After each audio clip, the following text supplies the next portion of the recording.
Barson? There is no Mrs. Bargain Barson here. Candy ring. Look, I'm all out of candy. I gave it all away. Now go home. UNICEF, ma'am. UNICEF? UNICEF. That's different.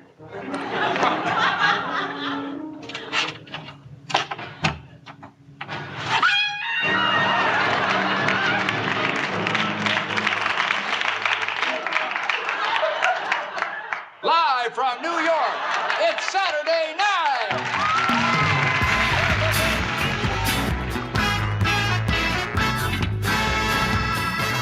Hello and welcome to the Not Ready for Primetime podcast. We're Gary Seath and Brad Robinson. And you're not. This week, we're talking about Season 2, Episode 6, with host Buck Henry and musical guest The Band. Brad, Buck Henry's back. Gary, I feel like Saturday Night Live has a very warm feeling in their bellies when they know Buck Henry's coming on. Because I have a very warm feeling when I know Jon Schneider's coming on. Jon Schneider from the Saturday Night Network is with us yet again to walk us through a Buck Henry episode. Welcome back, Jon. Thank you so much. Thank you. So excited to be back. Number 3. So yes, I get a lot of warm feelings when I get the invite back on the podcast as well. And so much fun to get to do the first 2 with you during season 1. And now it's going to get intense, guys. Like the original era is heating up. We're in some of the greatest moments. We're building towards like the peak. So it's coming. And I feel every time the Buck Henry episode comes around, I feel like it's like another milestone in the era. So this is very exciting. It's like a little landmark that you know you're getting where you're at in the history of the show when you see Buck Henry. You're like Buck number 3. Okay. Yeah. So this is also a monumental episode because it's Chevy's last episode. Let's get it out there. As a cast member, right? Mm-hmm. Yeah. Brad's very excited about that. I hate you all. Brad's very excited because it's A, Chevy's last show. B, the band is Brad's favorite band. So let's try not to let him talk for 4 hours about the band, John. That is our goal to step today. away at that point. Sounds good. And it's also the 3rd show in Brooklyn, which is a throwaway fact to me right now because it's Chevy's last show. Yeah. So I guess, do you want to save the legacy talk for Chevy as a cast member till later on in the episode, or is like now the right time to talk through it? Yeah, bring it up. What the hell? Yeah. So what do you think? We got 30 episodes from Chevy, including this one. And this is it. It's the first time in SNL's history we're actually closing the book on a cast member. I guess if you're not counting George Coe and O'Donoghue, right? So like this is our first like official look back at what is a full cast member's career. How did it go? What's the legacy? And I think it's very, to me, this is the way I always looked at the show, is like talking about the show as it was then comparing to how you view it now is a fascinating discussion, because as Chevy leaves the show at this time, he is the greatest cast member in SNL history. Yes. But now, definitely not. So it is so interesting to see how that develops as we keep going and building the legacy of the show. And you're right. And, you know, Gary called me out on it when we started this. I was very anti-Chevy. And it was the one thing I said when we finished season 1, the thing I was most surprised about was how much I enjoyed Chevy Chase, because he's so good on this show. He's so smart. He writes so much. He does so much on the show. I've enjoyed him. And like, I'm not going to necessarily say I'm sorry to see him go, but I completely do value what he brought to the show and what he meant to the show. And you see a lot of his humor. He's so fast and he's so self-referential. And you see it in the show this episode when he talks about the bandage and stuff and throws things out. He's just so quick and brought a lot of that with him to the show that I think stayed on after he left and became part of the legacy of the show.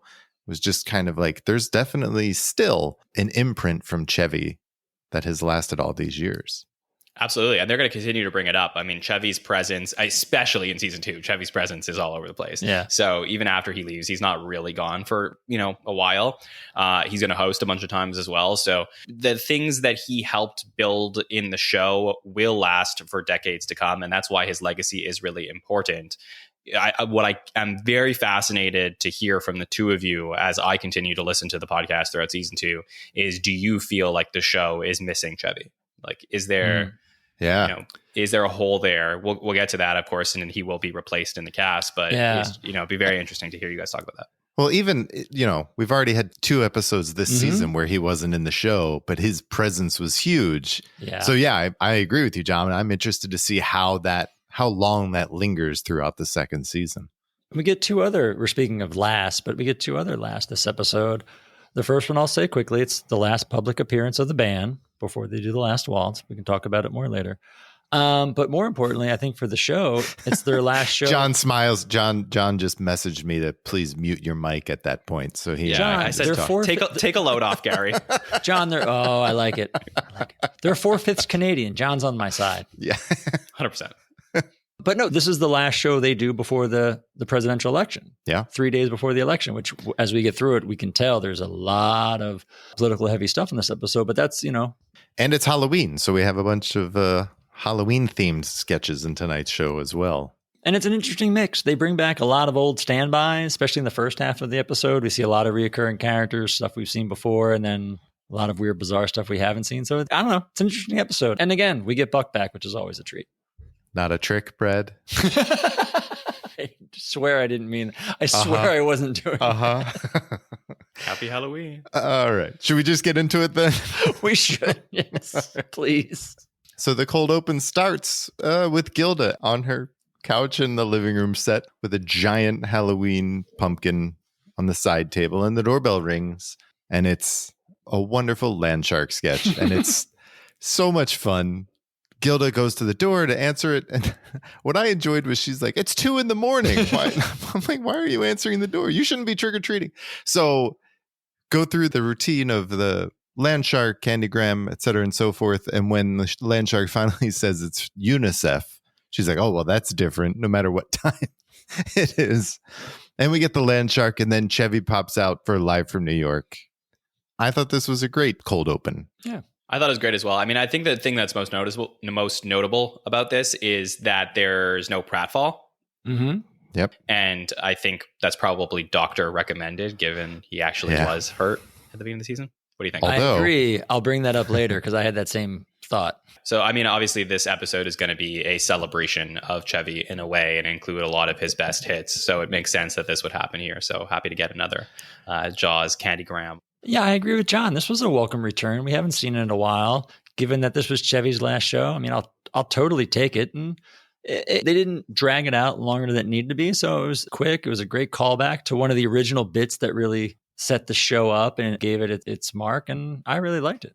I did too. I thought it was a great way to start the show. And it tied in that whole Halloween thing. So it's right on point with what they were. Yeah, that's a good point. Yeah.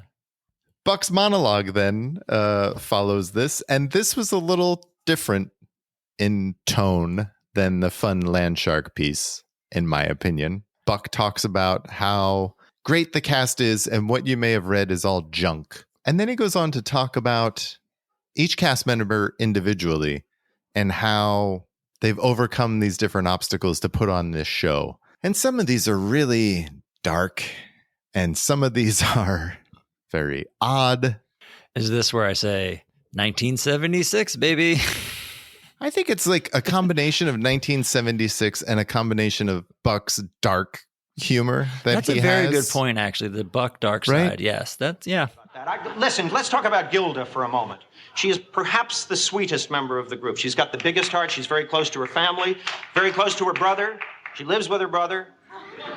She's extremely close to her brother. Her doctor is worried. Not alarmed. He just thinks a child at this time would be unwise. But what? I mean, these things don't matter. Let's take Garrett Morris. Talk about talent. He can act. He can sing. He can dance. I've seen his writing. It's sensational. He's got another talent you probably don't. He'd be embarrassed if I told you. Oh, well. Cannibalism. Well, I mean, I'm sorry. Did I say cannibalism? I meant skiing. I must have been thinking of the Alps and the Andes and that plane. Well, what does it matter? He skis and he's a wonderful cook, and he goes up to that lodge in the Andes and he cooks and leg a white man, stuff like that. He's an incredible guy. Now let's talk about Chevy. As you know, it's his last show, and you probably think from reading in the papers that he's going to Hollywood, he's going to fame, fortune, and all that garbage. He is not interested. He doesn't give a hoot about his career. He is leaving this show Monday simply to be with Lloyd. They're opening a dress shop together, and with what Lloyd knows about business and Chevy's interest in and knowledge about women's clothes, we know it's going to be successful, and we wish him the very best, and we'll be right back. I have a big question. I didn't really do too much research before because I wanted to ask the both of you. Well, you're on the right show, John. Okay. Ask Eric Idle. Yeah, so he starts going, this is Chevy's last show, and he's leaving to be with Lloyd. Who's Lloyd? Oh, I think this is That's- just 1976. It's poor another taste one humor. of, I think it's another one of Buck's, and he makes a few of these Which I will gay admit, jokes. I thought it was Okay. funny. So Lloyd isn't like a person like I should know who Lloyd is. It's just let's pick a random man's name to insinuate that he's leaving to be with another man when everybody knows that Chevy's leaving to be with a girl who's convincing him to move to LA. And in 1976, that's funny. Okay, understood. Yeah, That's right? Buck funny. Yeah. I was like, who is Lloyd? Who is Lloyd? I will say, as far as getting into it, the thing I noticed as soon as they cut into the studio, they actually put seats on the floor for the first time they've done in the 3 Brooklyn episodes. And I feel like you got something from that. You could really feel the audience right there, like on top of it. And I was excited. I enjoyed knowing the audience was like right there with them. I noticed that too, because in the last 2 episodes in Brooklyn, the audience was seemingly far away. And so you couldn't hear the audience either. You couldn't hear the audience laugh as much. And it's, it did bring more energy to the and show. it's more people. I mean, you put more people in more seats. So there's that too. It's just louder in general. That's a good point too. Yeah. Buck goes right from his monologue to the first sketch. We see Samurai Stockbroker, which, of course, it's Buck. We have a samurai sketch. This is par for the course, right? Mhm. First sketch after monologue. Always early on. Yeah. Although this time he calls him Mr. Mikaraki. I thought the name was, The name's different. Right. And Buck goes to him because John, as the samurai, is his stockbroker. And Buck is mad because he's lost all of his money following John's advice. And this is a classic sketch where Buck gets hit in the head with the sword and ends up bleeding. But before that piece, it's a typical Buck samurai sketch. It's just angry Buck this time. So this is my favorite I samurai know. sketch. I'm going to let John take this because I remember you said this was your favorite when we talked about it the first time. Yeah, and it's not because like the quality of the writing is any better than the other Buck ones. It's though I do, like I said, I always believe that these are the best with Buck. It's just purely for the legacy of the sketch. I think it's so fantastic to get to watch pure live television where just this moment of angst and despair on Buck's face as he turns around for 2 seconds, not knowing what to do, and then makes the call of all calls to like jump back into the sketch, bloody forehead and all, and just go full throttle with jumping out the window. Like for me, that is what this show is all about. It's like putting people to the test of, can you handle the aspect of live television and, all the good sketch writing. And to me, like this is like an amazing cast member with a lot of energy doing a character that is like very well known, put with a guy who's like done really well in his first 2 hosting appearances, but this is the moment that really cements for me Buck Henry's legacy on the show, which is like he can handle anything you throw at him, and then it turns into a gag that will develop throughout the episode and make this one of the more memorable episodes of the show. This is so memorable. So for me, that's why this is a all-time classic. I have to respectfully disagree with John on this one. And it's funny, I remember watching it knowing you said this was your favorite sketch. And I will admit, I probably don't give it enough credit for what it means for the liveness of the show and acting in the moment and what they did. And then all the stuff that comes after with the bandage and whatnot. But as a sketch itself, taking away that aspect of it, I did not like this one that much. This is the 6th one we've seen. With the exception of Peter Boyle's, probably my least favorite one they've done. Because up until the point where he gets hit, I don't feel like anything really happens. Buck is great, of course. Buck is fantastic. But there's nothing really to it. They don't add anything that they've done before. John kind of feels like he's going through the motions on it a little bit. It's fine, but it's mostly because of Buck, because John feels so kind of subdued. Like I thought the Chris Christopherson episode sketch was better because the two of them were just so nuts in it and so fun. The way I was kind of watching was like, if Buck Henry didn't get cut in this episode, which of course is kind of stupid to say because obviously it happens, but if it didn't happen, this is not a great sketch as it is. That being said, John's right. And I had actually forgotten about that. Those 2 seconds when he gets hit and doesn't know what to do, and he does turn away from John and almost walks off set because he's like, what? Oh my, and then realizes the sketch isn't over and finishes. Yeah. There is a lot to say to that. One of the things that I think hurt the sketch was John lighting up the cigar and then spending a lot of time during the sketch with a cigar in his mouth, and his reactions to what Buck was saying were not that, loud. Like in the past he's done it and he's got a lot of oomph behind what he's saying or not saying, right? And he has a cigar in his mouth and he's just kind of muttering with a cigar. He lost a lot of energy for me, and that kind of took me. That's what I felt. He was going through the motions almost. So I've had this debate a lot on my podcast, which is, a sketch will come on and it will air, and there's something about it that is so important to the history of the show. And I've had many analysts come and say, well, the quality of the sketch itself was not that great. And I say it doesn't matter because the sketch is bigger than the show at that point. Like, it becomes the show. And, I don't think that the actual lines, and I know there's going to be plenty of listeners who disagree with me, but I don't think that the actual lines of the show, the dialogue, matter at that point. All I think matters is the actual moment that you have here in this 50-year institution where it's like, this is a historical moment. Something happens in the sketch that alters the momentum, not just of the sketch, but the entire show in Chevy's last episode of the show. And that to me is like altering for the view of everything. That's where I think you have a very good point, John, is not the hit itself, but what that does, the cast wearing the Band-Aids throughout the whole episode. And that's something that you can only do live and, you only do because of that incident. So it actually, I totally get your point. And it's like, this episode is so memorable because of that. I totally get what you're saying as far as the action being bigger than the sketch itself. Look, there's like 12,000 sketches in the history of Saturday Night Live. There's a lot of material to comb through to decide, what's a good sketch, what's a bad sketch. But there's only, maybe 100 of them that have like defined the legacy of the show. And I do think that this is one of those moments. So for me, I can't even think about the quality of the sketch itself. All I can think about is that the moment really mattered here.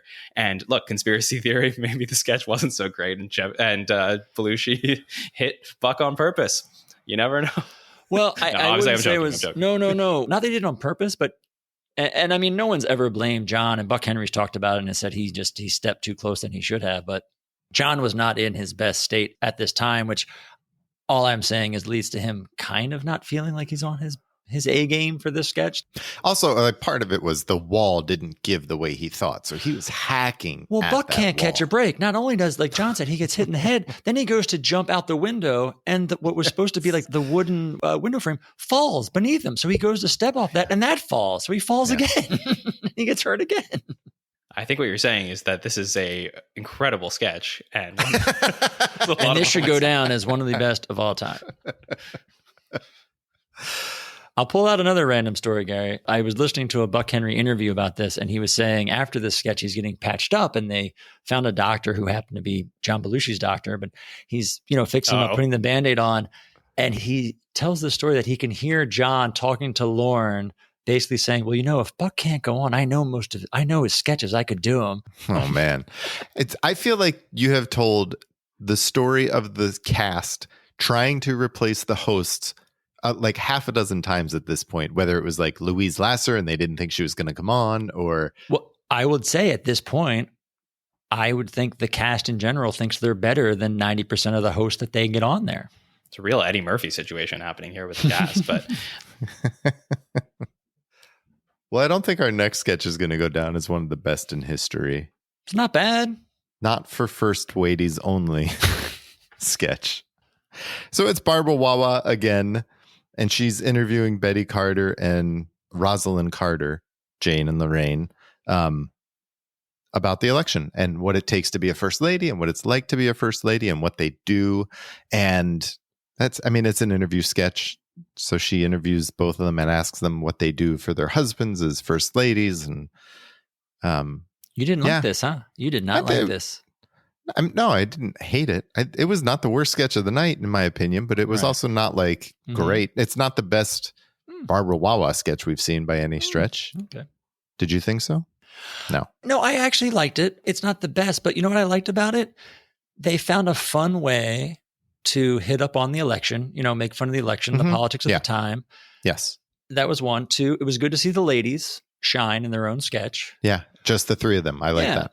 But I thought they did a much better job trying to incorporate the Baba Wawa character into the politics of the day.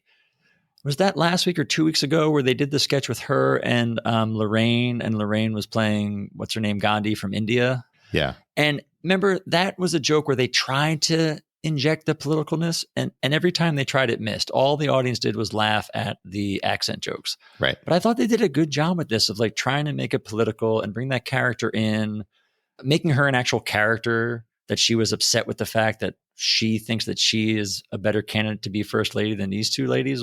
I liked all of that. I agree with you. This was not the greatest Baba Wawa sketch ever. Yeah. But I like what they did with it. And, we talk about the reoccurring characters, the evolution of it or the arc of it. I enjoyed it. I thought it was fun.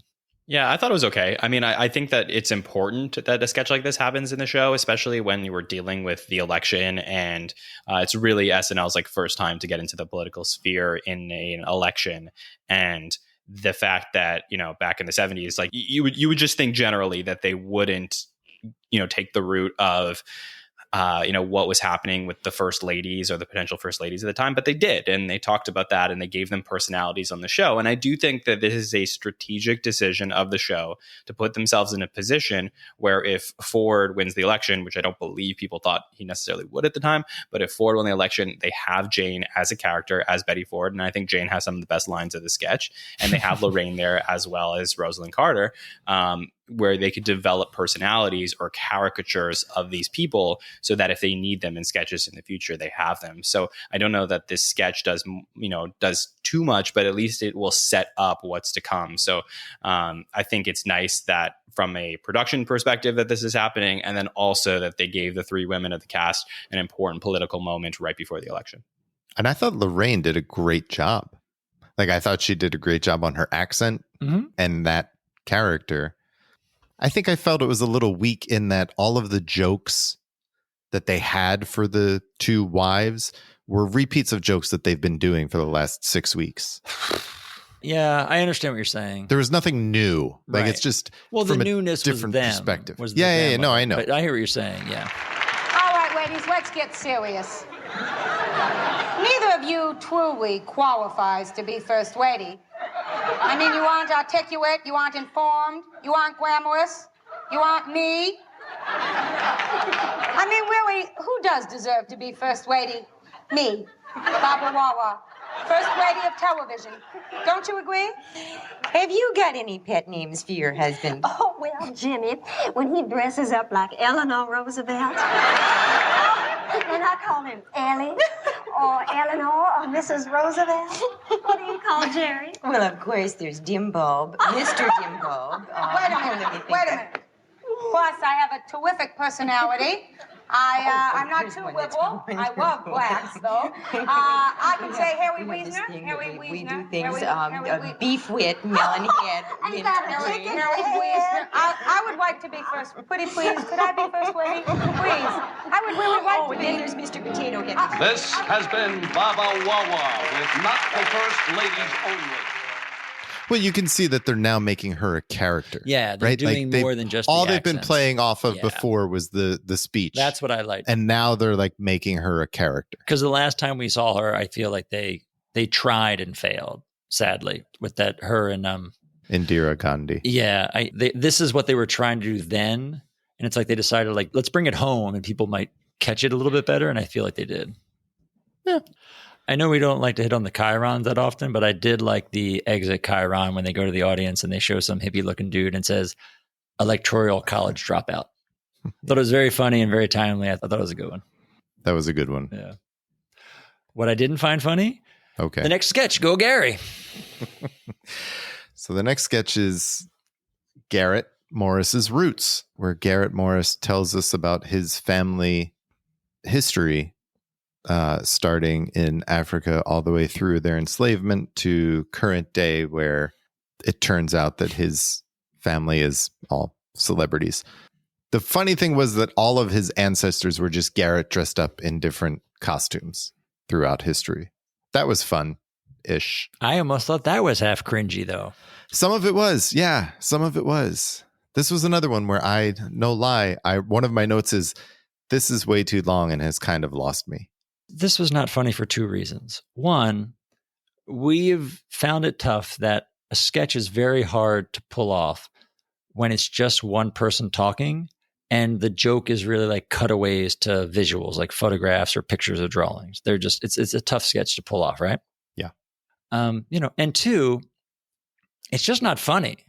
Yeah, I mean, I have a tough time with the Garrett stuff here. I mean, I don't really know what to say about it beyond just that it's he's spoken about it, that it was just really tough to get airtime, and there's no Black writers, and they're just trying to figure out how to incorporate him into the show. Yeah, it's just that there's not a lot of, I don't know. I mean this in like the nicest way. There's just like not a lot of depth to it beyond. Right? Just, No, like, it doesn't here's what the go joke is. anywhere. Yeah, 100% doesn't go anywhere. Like, it felt like this needed to get meta. What would have made this funny is if someone would have walked on while he's doing this, whether it's like, I don't know, an Al Franken or a Chevy or a John, and be like, Garrett, it's not working. You know what I mean? Like, they make a joke about Garrett trying to do something and it not work. Like, I was waiting for that to happen because there was just nothing there. And I thought that's where they might go. And like basically tell him it's not working and we need to cut this sketch and we got to move on and whatever, and have that be the joke. But I don't know. I don't think they're that meta yet at this point, though. Yeah. Right? Like, and I totally missed the end. Did you guys catch the end? Like, I get, he was somehow then related to Peter Marshall, who's the host of Hollywood Squares. And I don't know if there was like the laugh or the audio, but like, I don't know if there was a joke I missed, but I missed the whole then like reference to Hollywood Squares and who's in the squares and all that stuff. they had the whole thing with Jonathan Winters was on there. They did you see this? They had like a whole Hollywood Squares board. No, I know, but like, was that? And then he finished with "I'm the secret square." Yeah, like because John said like it was going nowhere. So like, is that where it was going? Because I didn't get if that's where it was going. I missed if that was the end result. I think that's where it was the going. Connection or the tissue there that made that work. I don't know. Yeah, I just felt like it was like very straight line. Like I was trying to follow, and then it just like fell off a mountain. Yeah. I think it was a little bumpy. Yeah, throughout the sketch. There's some moguls. Yeah. It was bumpy. We have another debate sketch. This time, Buck being the host, and President Ford and Governor Carter come out for the swimsuit competition. And this is when we first see Chevy with the bandage on his head. And it's like the Miss America pageant. Mm-hmm. The first two debates, they've talked about foreign policy and domestic policy. And then this debate, there's no talk about policy. It's just the swimsuits and the talent competition. I thought this was great. Yeah, I mean, this is the big moment. This is a Franken and Davis sketch. They work on it with Danny and Chevy. And then, what are they going to do to culminate all the election coverage in their first time ever covering the general election? And I don't love where they went with it. I think that, the route that they went actually made this sketch, which could have been the funniest one, the one that I think is the least memorable from the general election coverage. Like, I think if you go back and you look at those original election sketches, like you're talking that like first or second one are seen much, much more than this one, just because it's so like specific to jokes that are happening like that week about the election, I believe. And then the competitions are like, yeah, it's kind of cute, but yeah, to me, like it only works in the context of this given episode and doesn't necessarily go beyond the show. And I know that that's at the time, that's not what they're thinking about, making a, election sketch that's going to, go past the show. But really for me, I think it's like a fascinating sketch to examine because I don't think it works in full. I like this idea, I got to say. As having seen the last two debate sketches relatively frequently, I like the idea that they decided to do something different with this one. I don't know if they necessarily executed as well as they could, but I like the idea they played this as the swimsuit portion of the beauty pageant. They've also been playing with this beauty pageant joke bit a bunch. They did it with a Ollie Norton fight with Garrett Morris a couple episodes ago. Yeah. They did a beauty pageant thing with the Gary Weiss film. So they've been playing this kind of idea a little bit. But I like the idea because, again, remember, this is the third debate sketch they've done ever. Yeah. And the first one is genius. Yeah. Second one's pretty good. Again, it's season 2. They're still trying things out. And I give them marks for that. I give them marks for going different on that. I agree. I don't love it. I don't think it's the best. It's not the funniest. But I appreciate and I do like the fact that they went kind of outside the box on this one. What will you do if you win the competition and become perhaps the most powerful man in the world? Gee, I don't know. Golly, I really don't know. It would be such a shock, and if I actually won, I guess I'd just, the White House and all that. Yes? I suppose I'd just go across this great nation and talk to a lot of people and try to get to know them as best I can. And Oh, that's very I good. get a convertible, don't I, if I win? Thank you very much. Thank you, Mr. Georgia. Thank you very much. All right, isn't he lovely, ladies and gentlemen? And what a charming answer. And now, Mr. United States, your envelope and your question. Would you open it, please?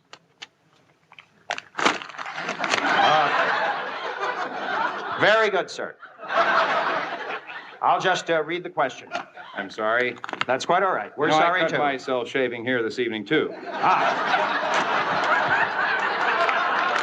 right, sir. Here is your question. You are at a state dinner in Moscow, sitting at the dais with Chairman Brezhnev, Mrs. Brezhnev, and Mr. Kissinger. Inadvertently, your tie lands in Mr. Brezhnev's soup. Realizing the faux pas, you excuse yourself, reaching with your right hand to remove your tie from his soup. Your elbow hits Mrs. Brezhnev in the right eye, causing her to fall over backwards behind the dais in pain. You rise, severely scratching Secretary of State Kissinger on the temple with your salad fork. In an attempt to console the chairman's wife, you accidentally pierce her thorax with the heel of your left shoe. Mr. Kissinger rises and apologizes publicly to the Brezhnevs while holding a napkin to his bleeding left temple, very much like my own, as you trip over the face of Mrs. Brezhnev and fall through the tables on the dais, landing with your right knee in Kosygин's mouth. How would you handle this delicate social situation? The Puerto Ricans are an independent and autonomous people.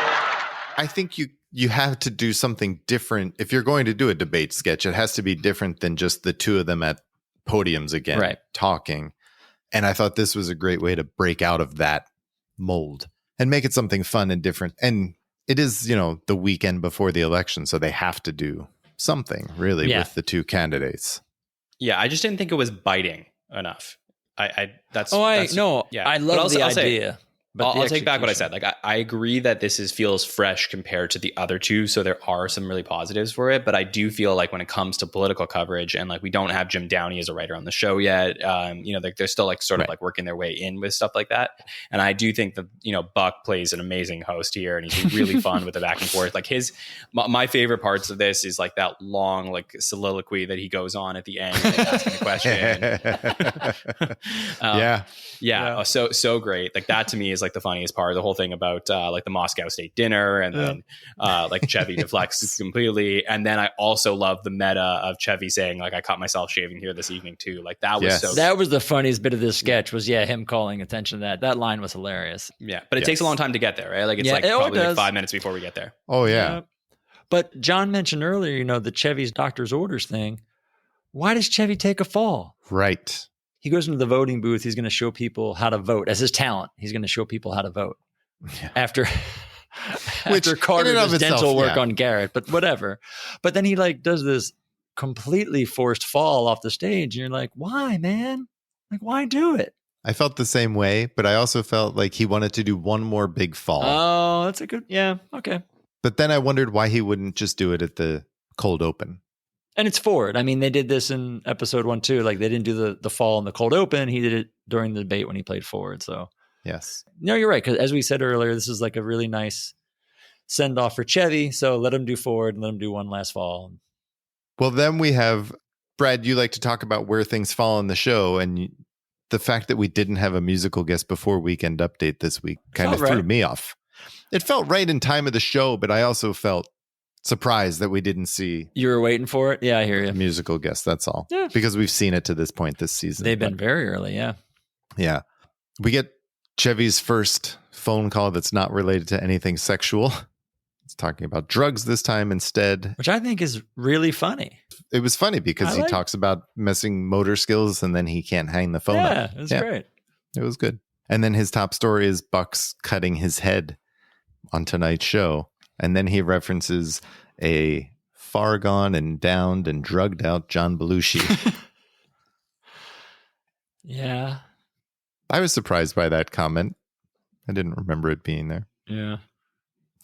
But a lot of political jokes. Yeah, and then it gets Ford. all political. Obviously, I mean, 3 Sure. days before, sure. Including 2 political commercials for either candidate. Yeah, they were interesting. I love this. Yeah. I thought they were very good. Yeah, I really liked them a lot. Yeah, because I think it's really fun that, well, first of all, I will agree. The top story being Buck Henry cutting his forehead and then Belushi drugged out. That's great.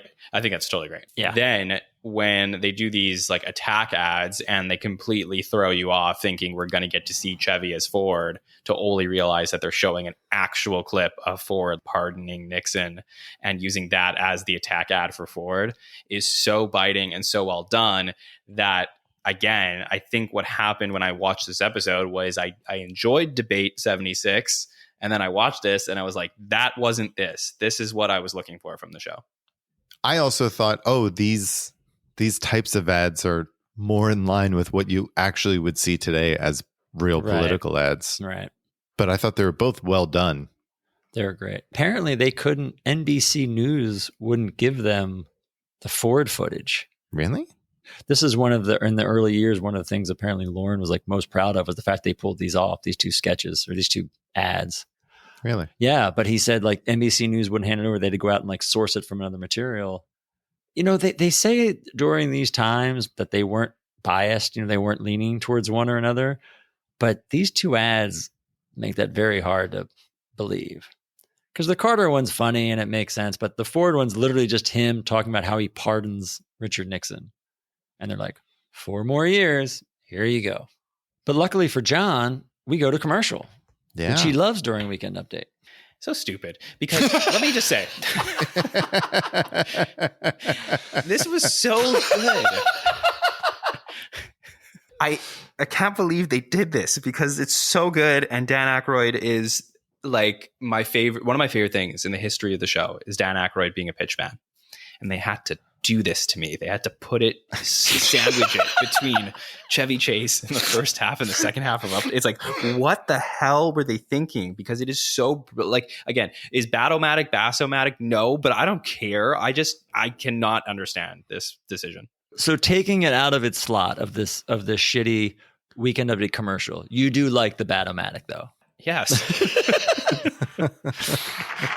Witches, warlocks, conjurers, sorcerers, black magicians, white magicians. Are you having trouble mixing your potions in time for the winter solstice?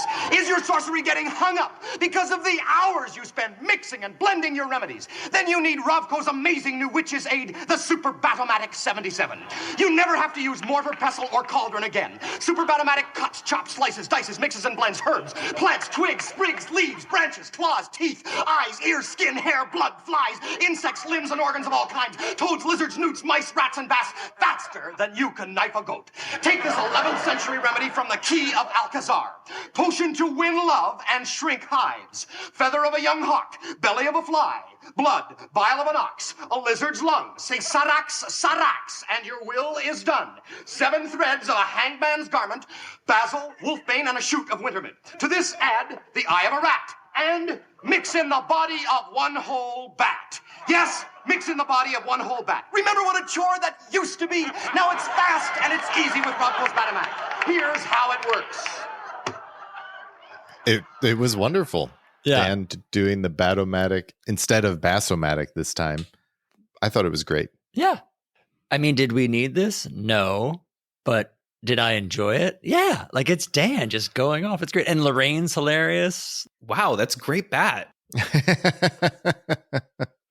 And again, it's totally appropriate for when the show airs right around Halloween. It's another Halloween bit and it's great. Right. Yeah. Yeah. I don't hate these as much as John. And I will say I do, as I've always said, I like when they do them live. And so this was kind of fun to see like the live commercial and actually be an actual bit as opposed to a pre-tape rerun we've seen 4 times. And then we come back to the desk. So Jane comes back and I thought this was going to be another thing where Jane reads a story and Chevy mugs to the camera behind her. But instead, it was just Jane reading about people in the news, and she reads about Sammy Davis and Warren Beatty. And then she talks about Chevy leaving Saturday night. Yeah, and they get a good chance of her taking some fun shots at Chevy and some shots at Johnny Carson again. Yeah. Yeah, I think this is fun because a lot of people thought that potentially Chevy would replace Carson. Like he was a favorite to be replacing him at the time. And obviously Johnny's relationship with Saturday Night Live and the SNL or Saturday Night at the time is originally there to replace reruns of the show. And then there's, this weird thing of like, okay, well, does Johnny Carson actually like Saturday Night Live? It was funny. Like it was, I liked that it was referencing Chevy's last show and poked fun at him while doing it, but not he didn't feel the need to come back at it, which I was also kind of surprised he didn't. Mm-hmm. Were you surprised we didn't get any Emily Latella with cheddar cheese? I am, because the phone rang and I was like, oh, Emily Latilla. But no, it was Francisco, but he didn't make a big joke of that either. Like he talked to Francisco Franco and just hung up the phone and then turned back. But I was surprised there was no cheddar cheese. No cheddar cheese send off. Yeah, I didn't think about it, but that's. Well, after Weekend Update, I'm just going to turn it over to you, Brad. I wouldn't, because I'm just going to go off. That's fine. I have a mute button here, and then John and I can go on. We get the band. I mean, this is amazing. I feel like this is the kind of act Lauren wanted. They were huge, a little bit on the down slope, but they were huge, and they were ending their run as a unit. And this is their last public performance before they do the last waltz next month in San Francisco. And I just think they did an amazing job. I mean, is this the first time since the Paul Simon episode where a musical guest plays more than one tune at a time? At a time, I think so. Yeah, yes. like this is the first time in the show's history, I feel like, where an act came on and did like a set, like multiple songs together, which I think really helps propel this, in my opinion, to be the best performance we've seen in the history of the show up to this point. But they do 3 songs. They've got 3 songs to their credit right here. I was surprised that they did 2 songs first. Yeah, 100%. And then, yeah. And then they kept going. So they played Life is a Carnival. Yep. The Night They Drove Old Dixie Down, and Stage Fright. Is that correct? That's correct. So Carnival's off of Cahoots, which was their 4th album, their most recent kind of quote unquote big album, which was 1971. Dixie Down was a B-side to Cripple Creek, which I think Dixie Down is one of their top 3 songs they've ever done. And Stage Fright is an amazing song. That's the title track of their 3rd album that was never released as a single. It wasn't huge, but if you're a band fan, it's one of the best live songs they do because Rick Danko is amazing. But these guys were just great. I mean, they just killed it. And so let's give Saturday Night Live credit for snagging this act at this point. Like, this is one of the biggest bands touring in music right now. They're calling it quits. They're doing this huge finale concert in November, and you get them on your show a month before. Like, that's great for them. I feel like this is what Lauren wanted when he put the show together.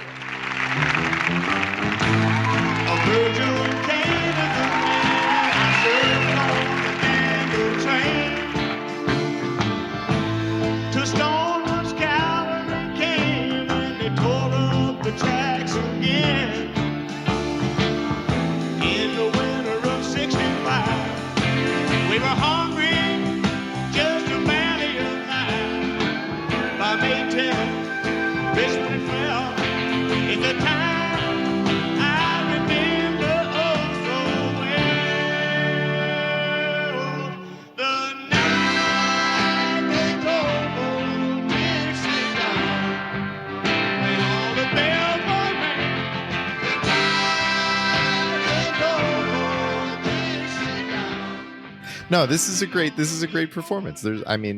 John, you're Canadian. Back me up on this. I loved it. Yeah. I mean, I'm not like a huge rock guy in general, I would say, or like this, I guess, is like folk rock. But I really enjoyed this. The Night They Drove Old Dixie Down, I think, is a great song. When someone does something different, it makes you stand up and pay attention. And I love that they gave that to a really special band at the time. It's a legacy moment for the show too, and really ups the quality of their repertoire from musical guests. And I loved it. The only thing I didn't like, I have to say, as John said, The Night They Drove Old Dixie Down is one of the best songs of all time. And if you can watch Levon Helm sing that song, it gives you chills. And the fact that they cut away to those sepia pictures, which most of them were like pictures from the liner notes, I think I get what they were kind of doing. Because again, the band's ending their career, so they were kind of doing this like montage-y pictures. But like, why would you have a musical act on and not show them singing, especially that song? Like, he's just so good. It just kills me. And I've watched this so many times over the years, and I knew it was coming. I wasn't surprised, but just every time I see it, it kills me that I'm not actually watching Levon sing during those parts, because it's so good. But I still say this is the best performance we've seen so far. I mean, again, unfair because they get 3 songs in a row. No one else has had a chance to play an actual, quote unquote set. I think it probably helps that they're in Brooklyn too, because they have all of this space that they give them. Like, they give them a lot of space, and it also frees up your buddy Dave Wilson to put cameras in different places and on so many like ISOs on so many of the band members. Yeah. I just think like the whole production's really well done. Yeah, they did a great job with it. Did you feel that they did a great job with the next sketch? The ointment? No. So John? we have John. Yes, no. Yeah, this is tough. I mean, I really think that this is like one last ride for something that I really remember about the early days of SNL, like season 1 into the beginning of season 2, where they would take some movies and try and recreate a parody. And some of them became like really good SNL sketches. Here, they're trying to spoof The Omen and turn it into The Ointment. And there's some fun elements here. My favorite moment for sure is when he said, "Let's turn on the priest." Yeah. That is again brilliant. These are the little Chevy things you're gonna miss. Yeah, it's a great Chevy line. Such a great Chevy line, and I have to give him credit for it. So for me, this was fun. Is it as good as some of like the really, really classic movie parodies that we get in season 1? Definitely not. No. Chevy also has a great line when he walks in and the nanny's hanging there and he hits his head on her foot and he goes, "Oh, thank God for the bandage." Yeah. It was good. Yeah. I think he's in like rare form of like don't give an F and totally. And but that's when he's so good. Yeah, that's when he's so good. Like I said, like there's a lot of things that people don't like about Chevy, but I just wish like, all that couldn't be there so that we could like really love him for these moments. So that's always my conflict with Chevy. It's a double-edged sword. Like everybody, including Chevy, will admit he left too early. He should have been on that show longer than he was. But, on the flip side is if he didn't leave, or even if he waited till the end of season 2, is Bill Murray still around? Like we lose Chevy, you get Bill Murray. And so it's like, how do you argue those two? You never know. Yeah. I thought John was interesting in this sketch too, because he was so subdued still. I thought like he was supposed to be, obviously, as this character, but he didn't go over the top. Look, it's fine. I think that they wanted to do something for Halloween. It was okay. I just think that like Buck here again does a very solid job keeping this sketch above board. Like it's really treading water for a long time, and then Buck to me is just like he's the one that's like, yeah, if you really just want to do a deep dive into the analysis of the sketch, like he's running around from person to person, like making everything happen. And with a lesser host, this sketch is awful, but with him, it's decent. I agree. I have the note like this is not playing well, but why is Buck still so good? Because he just keeps motoring. Like he just keeps going on, and he's like, he's not going to let whatever happens with anyone else affect him. He's just like, we got to get through this. And I think part of that probably comes from being a writer and appreciating everything that goes into writing, and maybe feeling like he has to do well by the writers. Right. But I don't know. And Dan's pretty good.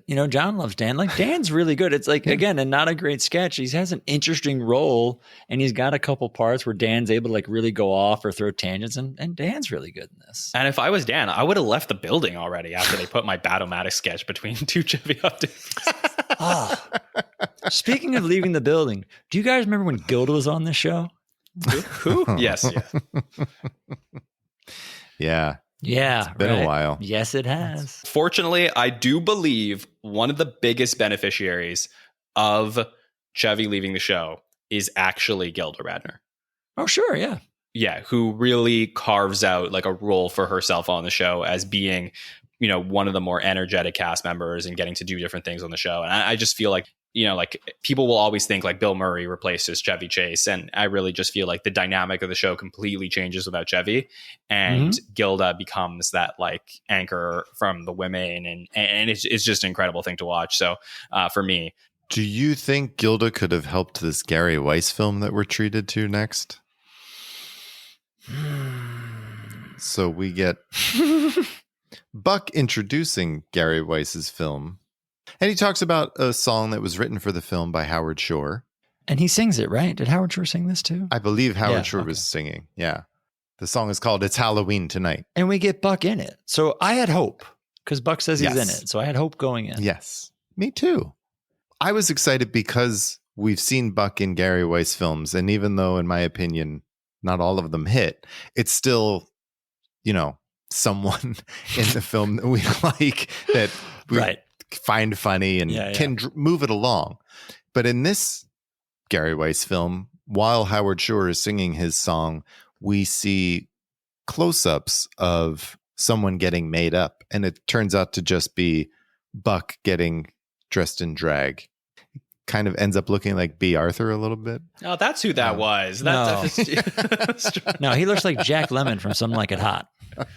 No, Jack Lemmon looked way better than Buck Henry. Absolutely. Huh. I got nothing here, guys. I wish I could like. I have that same note. I have nothing. Yeah, my superpower is like I could say something about this. Like I got nothing here. Like Gary Weiss being Gary Weiss. Yeah. We go back to Buck at home base, and he talks about Houdini's death being 50 years to the day beforehand, and how Houdini said he would come back 50 years after. I laughed so much during this intro. Yes. From the line from John Candy of Planes, Trains, and Automobiles, and Steve Martin punches him in the stomach. It's like, that's how Houdini died, You laugh so much. I'm sorry. Okay, so fun fact, fun or not, Houdini died in Montreal, so that's where I'm from. So there is that connection. And I think they talked about McGill or something like that there. So I was like, oh, okay, I'm intrigued. And I went to go look up some information about this. But I actually did get to speak to our mutual friend, Neil Levy, about this sketch. Oh. Because Neil Levy helped write the sketch. And can I give you a excerpt from Neil about this sketch, Please. 2 Marks to Houdini's Grave? So I thought you'd find this interesting. Yeah. Season 2, Episode 6, Houdini's Grave, was written by Lorne, me, and Gary Weiss. I was deeply into magic at the time, and October 31st, 1976 was the 50th anniversary of Houdini's death. I told Lorne we should do something out by his grave. I think he said do something with Francisco Franco, and we could use Garrett in a fright wig. Okay, so basically he wrote it, but I typed it up, says Neil Levy. So I thought that'd be interesting. Yeah, interesting. That's cool. It was fun. It was fun to, I don't know. I think we've seen Garrett at other, like, quote unquote, remotes on Weekend Update, and he's done okay. But I thought this was fun to see him just on his own. Well, it was an actual remote, too. Like, he was actually outside somewhere. Yes, he was. Best thing Garrett did all night. Yeah. It is. Yeah. The two of them together as one thing. Yes. Yes. The next thing is, in my opinion, one of my favorite things that I have yet seen Michael O'Donoghue in. His first least loved bedtime story? Yeah, his first least loved bedtime story is my to date favorite Michael O'Donoghue thing we've seen. Okay. He tells the story of the enchanted thermos. I found this amusing. I liked it. Again, Buck must have a fondness for Michael O'Donoghue. And he has said he did really like him and admitted he, got into him a bit more, because the first 2 Buck episodes we had the impressions that people didn't like. And now Buck's number 3, he's not labeled as Mr. Mike just yet, but we'll become Mr. Mike's least loved bedtime story. And it's bizarre, classic O'Donoghue. Like, he tells this children's story that goes horribly awry at the end. And if there's any episode that you're going to have a great opportunity to put in some Michael O'Donoghue humor, it's a Halloween episode. So for me, I think that this hits on all cylinders. Low bar for me, because I'm not the biggest fan of this type of humor, but I do think that this works here. Picking up the thermos, he unscrews the red plastic top that also serves as a cup, pulls the rubber stopper, and kazam. Out pops a genie in a parka who says, I can give you anything you want as long as it's made out of snow. I'm so hungry, said the Eskimo. Could you please make me dinner? Sure thing, replied the genie. Within seconds, he had prepared a delicious dinner of snow cutlets stuffed with snow casserole, snow patties, snow salad, a side of snow pudding, and a generous glass of slush. Oh, boy, exclaimed the littlest Eskimo. Took a few bites and fell into a coma. About 10 minutes later, he was dead. The genie went through his pockets and then crawled back inside the thermos to get warm. The end. I like this one. It's by no means my favorite. Sure. Which is fun because it's nice that you can see it's an instance of a reoccurring character not hit it on the first at bat and go downhill from there. It was interesting. The audience, I don't think, really knew what to do with it. It got a laugh sometimes, but then, they laugh when the little Eskimo goes into a coma, but then he says 10 minutes later he was dead and it was silence. Yeah. I feel like that's where he wanted the big laughs. But then they liked the conclusion when he's, the end. They actually did seem to really like it. So it was kind of, it felt like the audience didn't get it that much. But I, as is watching it, I enjoyed it. It's fun. Yeah. I mean, it's Michael O'Donoghue, so it's not for everyone, for sure. But, and to John's point, I didn't even think about it. Like, it's perfect for a Halloween episode. Yeah. I liked in his telling in the beginning, he made it seem as though he's making it up off the cuff. He's like, yeah, it's an Eskimo. Yeah, let's say it's the littlest Eskimo. Can I make another pitch here? Please. Which you enjoyed, I think, when I reordered episode 2 of Buck Henry. I'm going to try something here. What if we have taken this Michael O'Donoghue segment and put this one between the Chevys? No? It's not a commercial. I knew that's where you were going. No. Not batting 1,000 here? Because I think that this would have been fine there, at least. Whereas give me Dan Aykroyd ending the night on the Batomatic. Well, the only reason I would say to do that is it would make that Batomatic that much better. I don't know that this would play better, but yes, Batomatic would play better. Totally. What if you played the Garrett remotes as part of Weekend Update instead of a commercial and moved Batomatic out of it? Oh, that I don't mind. That'd be good too. Because that fits into you've the vibe. done it. You've done it before. Yeah, exactly. Yeah. And that's a Weekend Update thing that's corresponding. There you go. And Gary nailed it. There you I'm glad go. we can all agree on that. That's all we needed. Yet again, if we were only there in 1976. Yes. Right. We do go back to Garrett at the Houdini's grave, and he's so frightened his hair is standing up. And he's talking about Generalissimo Francisco Franco without saying the name. Yeah. I also like that the Houdini name plate is like slapped above Weiss on an obviously already existing headstone tomb thing. It's like Houdini. Yeah, that was good. And that was, I thought, a solid way to like wrap up Garrett's live remote. I'm glad they went back to it. As a standalone, it wasn't great. But Right. going back to it, it does make it funny to go back. And his reaction with the hair and his hair all in it is really funny. And I was glad that they didn't go back a third time. Yeah, like, I agree. thought 2 was the enough. perfect number. Yeah. You didn't need a third one. Yeah. Yeah. And then we have the band again, Brad. 4 songs. 4. Yes. This is a cover from the 1930s. I knew you were going to fucking bring this up. So why are you not bitching about Don't do this? that. You So can't. This isn't fair. You can't. It's the band. that is totally fair. No. You Actually, it was the big band then. Yeah. I've been dreading this moment the whole time. Yeah. This was going to come. No. This is the whole, you have bitched nonstop through all of season 1 about covers of 1930s songs. No lie, John, I cut out about 45 minutes in the season 1 recap of him bitching just about that. And now here we are. The band comes on. They cover Georgia on My Mind, which was written in 1930-ish. And yet Brad sees this as a wonderful, beautiful performance that he cannot get enough of. I like the Ray Charles version. Yes. Yeah. No, Rich. Yes. In all, I do not love this song by the band. I don't. It's not my favorite song. I could have picked a dozen other songs. If they were going to play a 4th song, I would have rather heard. But it makes sense. This was a song they covered in 76 for Carter, for his campaign. So it makes sense they would play this on this episode. They would throw this on what would be their last album together next year, which is basically like contractual throw the garbage out album. And the only thing I do like about this is it shows that Richard Manuel is a great singer, and it features that. Like, I love Richard. He's got a great voice. He does this song very well. But, you know, it made sense for them to play it on the show. But as a band fan, I do not love it. No. Even not counting the fact that it's, fuck. I knew I was going to get called out on the whole 30s thing. I knew it. I knew it. Oh, well. Glad I did my job. Yep.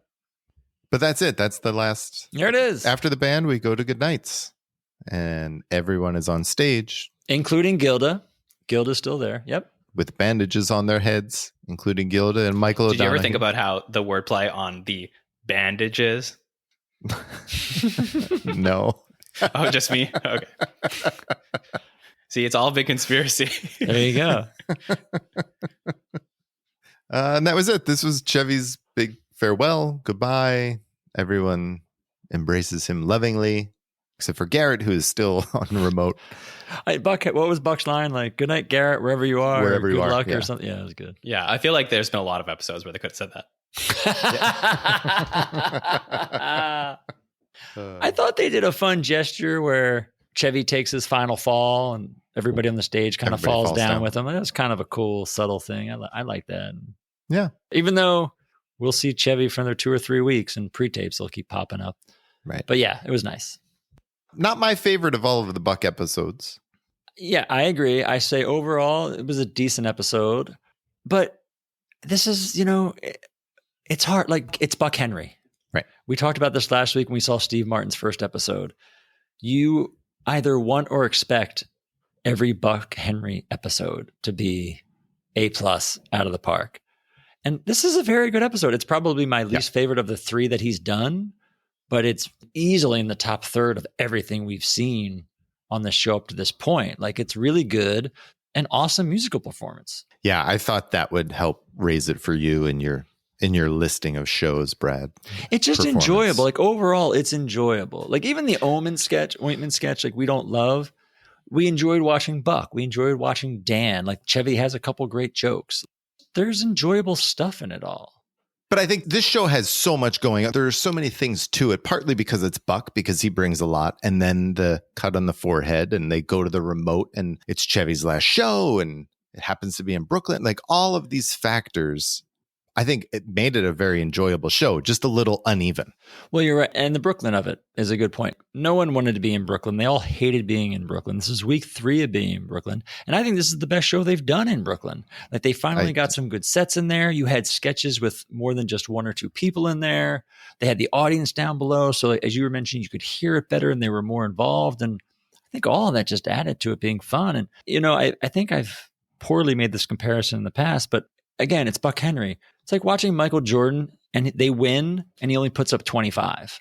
And you're like, oh, he didn't score 50 points, but it's still quality. And I think that's, you know, ultimately what this is. I would say more like Wilt Chamberlain, but like, I get your point. Okay. But I'm just like very specific about my sports analogies. But I agree. I thought you were going to say Guy Lafleur. That's so. Oh, please. But yeah, that is a great point. But I will say the other factor here is I believe this is the 6th show in 7 weeks. So, you know, that is, you know, there's a lot of material that's being pumped out to start the season. The looming factor of Chevy leaving the show, it affects, you know, how are we going to tackle the episode? And I think that Buck is, like I said, I think every time Buck hosts, it's like a tentpole moment for the show, whether it's a finale he's hosting or another like really memorable episode. I think that out of the 3 Bucks that we've watched together so far, this would be my least quality episode. Yeah, I agree. So far. But like I said, it's still very important. I just think that moment we get, are we talking best bits now? Yes, let's talk about best bits. Okay, well, I think like that, like I said, the moment to me, some moments are bigger than the show. And that moment on Samurai Stockbroker to me is infamous. And it makes this episode a very memorable one. That's a very good point. And then I have to go ahead with Chevy on Update. I really feel like for his last update, he brought it. I really liked some of the stuff like in season 1, and then it just kept being like repetition after repetition, and it sort of got watered down over time. But I really think he was having a lot of fun here. You know, we didn't even discuss how he's like playing the game with his hand, and then he's like, oh yeah, he's like on the phone, like he's doing like a bunch of different stuff. Like he's just like, to me, he had like energy that he wasn't always bringing to update, and I think he wanted to like end it on a high. And I think those attack ads for me were really fun as well. So best bits for me have to be Stockbroker, the band, a jizz, and Weekend Up. Brad, what are your best bits? Damn it. John has made me feel like my choices are so inadequate. Oh, if you pick the ointment, I'm going to be really mad. I had not for First Ladies Only because I thought it was really good, and for what they did and what they were doing, I liked it. I wanted to put Batomatic because I feel like it got a crappy slot, but of this episode, I thought it was one of the best sketches. And I never do this, but I'm putting the musical guest. I thought the band's performance was awesome. I also had Batomatic as one of my best bits. I also had the Ford Carter commercials, the attack ads as that. And I've debated like, Weekend Update as a whole, is that a way to do it? But I thought those two pieces were so specific. But I agree with John. I thought Chevy was great in Weekend Update this week. I thought Jane's piece in Weekend Update was great. I really enjoyed that whole Weekend Update segment in all. And I liked the thought behind the debate and just pulling it out of being a one-on-one debate and going outside the box. Yeah. Yeah. John, thank you so much for doing this again. You, John. Yes. Always a pleasure. Oh my goodness. Thank you so much. Of course. It's my absolute pleasure to be here. So excited to come back every single time you invite me to talk about Buck Henry. So really appreciate that, guys. Well, great. We'll see you in a couple months. But until then, let's plug the Saturday Night Network. We have all out coverage of the show every single week. Right after the episodes, we will be live with our hot take shows to break down the episode. Then we got Monday night roundtables. We got our by the number shows on Wednesdays. So really just everything you need to know about the show, you will find over at the Saturday Night Network. We are currently doing our countdown of the 50 greatest cast members in SNL history as voted by our SNL community. We had a ton of votes come in from all different This is so much members. fun to listen to. Thank you. It's been, honestly, this is a podcast I've wanted to do since I started podcasting. So excited that I get to do it. And I will say, I have not seen a better top 50 list. So show me one. Oh, nice. That's awesome. Yeah. So you can find us on YouTube, Apple Podcasts, Spotify, search the Saturday Night Network, and on all social platforms at the SNL Network. Thank you once again. I'm looking forward to the culmination of that list. Next week, we're going to be talking about season 2, episode 7 with host Dick Cavett and musical Dick Cavett guest. back? Yeah. Oh, goodness. Look out, everybody. With musical guest Ry Cooter. I don't know who that I'm letting that go. I'm just keep going. Just let it go. Keep going. Until then, good night and have a pleasant tomorrow. Have a pleasant tomorrow. The Not Ready for Primetime podcast is a 2 Pints Productions production. Produced and edited by Brad and Gary. Thought about by Brad and Gary. Please rate and review. Thank you for listening. We'll see you next time.